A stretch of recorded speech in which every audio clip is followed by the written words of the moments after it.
New videos every day. It's an interesting comment on the human mind that we generally tend to prioritize efficiency, so looking for the fastest possible route and the least amount of effort required. For example, if you are taking a trip, you're probably going to choose the shortest of the 3 possible routes. And when we're driving around in a parking lot, we're generally going to look for the parking spot that's closest to the door. And when we're faced with that decision between preparing a meal at home or just sailing through the drive-thru window, most people are going to choose going through the drive-thru simply because it saves them time. But it's not just our personal choices either.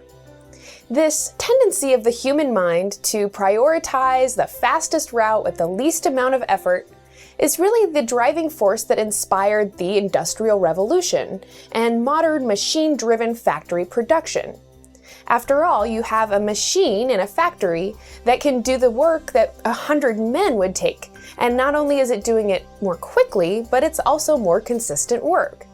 After all, who would want to spend the hours to plow a field when you could get it done 100 times faster sitting behind the wheel of an air-conditioned tractor? We really do live in an information age, where most of our jobs now involve creating, collecting, or relaying information from one another. And this has meant a huge shift from manual labor jobs to primarily sedentary jobs.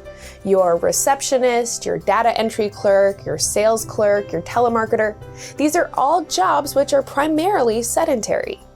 And even the flow lines in fast food restaurants have been changed to where most people are really standing in a stationary position for most of their shift. And this tendency for the fastest route and least amount of effort has also changed the way that we entertain ourselves. With the invention of television screens, computers, and telephones, most, if not all, of our entertainment activities have really become pretty sedentary. Fewer people in modern times go out dancing or bowling or playing mini golf or doing other sporting activities. Most of our leisure activities don't really involve being very active at all. So can we really call them activities, or should we actually be calling them entertainment inactivities? I mean, just think about the extreme amount of effort that people had to expend just to eat and do daily chores, say, 100 years ago. They didn't have running water, most of them. They actually had to carry pails of water to the house and fill up a bathtub if they wanted to take a bath. And they didn't have laundry machines or dishwashers either, so this meant manually washing the clothes and manually washing the dishes. And they certainly didn't have heating or air conditioning, so they were actually chopping firewood too. And there weren't any cars either. So this meant you either had to walk or ride a bike or maintain a horse just to go and visit your friends. And food had to be grown in the ground, and most people actually had to slaughter their own farm animals if they wanted to eat meat. There weren't microwave ovens, power lawn mowers, drive-through windows, or power tools. Technology really has taken a vast amount of effort out of our daily lives. And guess what? This is one of the primary reasons that everyone is getting so fat. People are eating more and moving less. And when you eat more and you move less, you gain weight. And you don't have to be a nutritionist, a fitness instructor, or a scientist to understand that.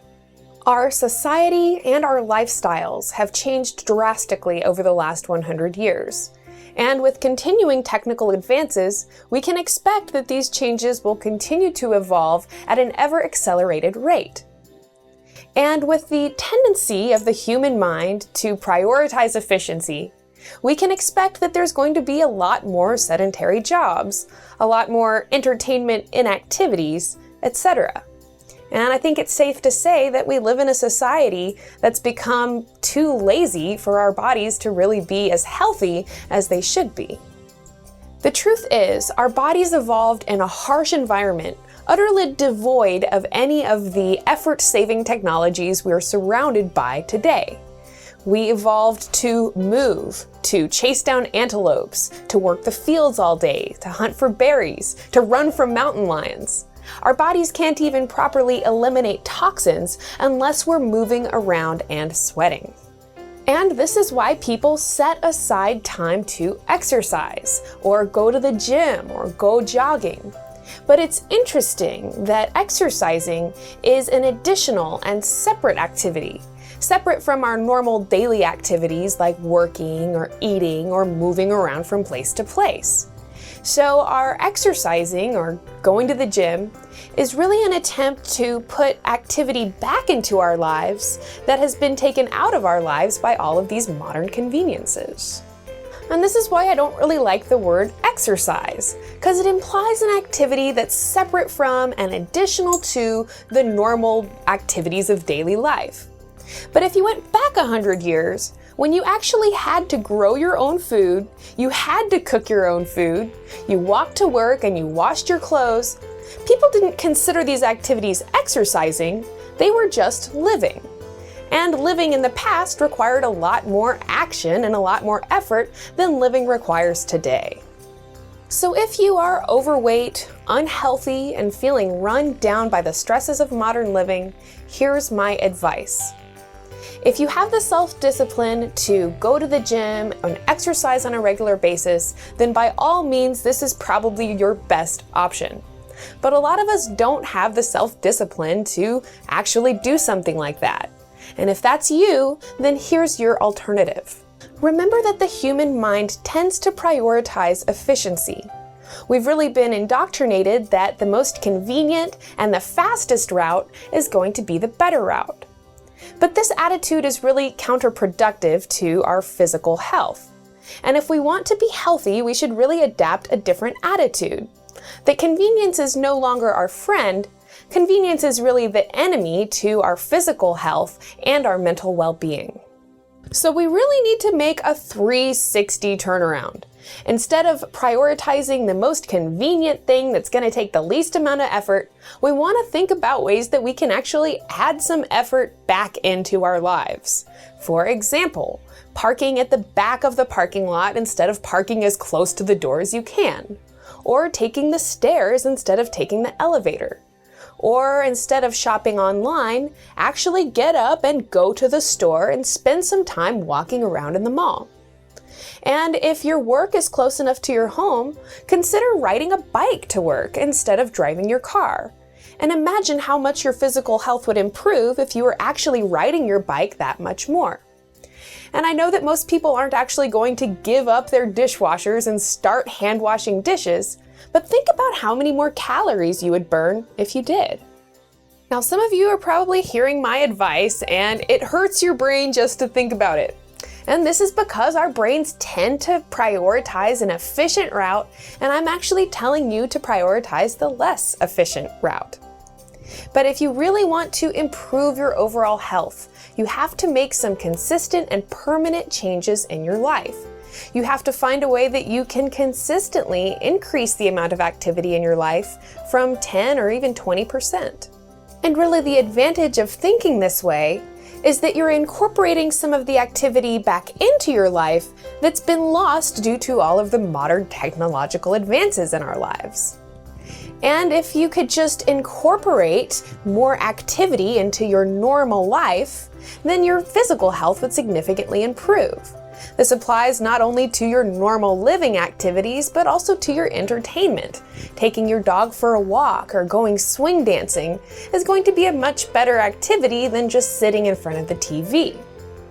And if we can incorporate more activity back into our normal lives, then we don't so much have to rely on that additional time that we have to set aside for exercise.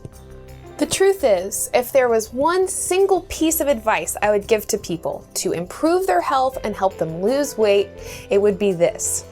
Just quit eating out. Never go through another drive-through window again. Instead, go to the grocery store, buy your ingredients, and cook your food yourself. You're actually going to the grocery store, carrying your food back, chopping your vegetables, and I don't mean microwave dinners and pre-prepared meals either. Actually buy the food and prepare it yourself. Not only are you adding more activity in, but you're also going to be eating healthier. And of course it's less convenient, but remember our new attitude. Convenience is actually the enemy of our physical health and mental well-being. If you could really take this piece of advice, your diet would improve 100-fold. Not only would you be eliminating a significant amount of processed sugar and processed fats from your diet, but you'd also be eating a lot more healthier foods with a lot more fiber, vitamins, and minerals. So, we've got less processed sugar, less processed fat, more vitamins and minerals, more fiber, and more activity and exercise incorporated into the life you are already living. It's been estimated that our ancestors consumed over 115 grams of fiber a day. And these days, the average American is lucky if they get 10 grams of fiber per day. A deficiency in fiber can cause a whole host of health problems, from poo problems, digestive issues, weight gain, excessive hunger, hormonal imbalances, and the list goes on. A lot of people consider whole wheat to be the primary source of fiber, but there are actually foods that contain more fiber and less calories than whole wheat foods. And in a future video, we're going to count down the top 10 fiber-dense foods to help improve your diet.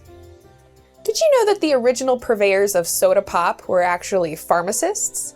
And that Coca-Cola and Pepsi were actually marketed as health tonics to help pep you up?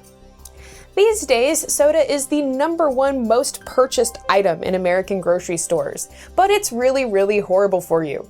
And in a future video, I'm going to tell you more about why soda is so absolutely terrible for your health and how you can begin to eliminate soda from your diet.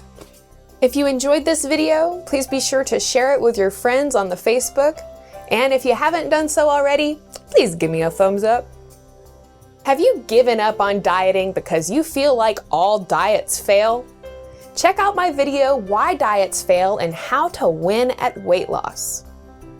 And if you'd like to know the true principles of weight management, check out my video, How to Gain, Lose, or Maintain Your Weight. Are you wondering why everyone in America is getting so obese? To find out what's wrong with the average American diet, check out this video.